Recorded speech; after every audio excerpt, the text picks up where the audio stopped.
ওপরে টান দিয়েন না, একটা হাদিস শুনে যান।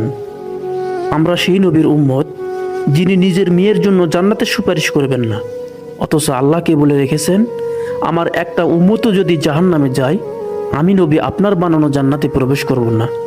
কি সুবহানাল্লাহ বলবেন না? سبحان الله والحمد لله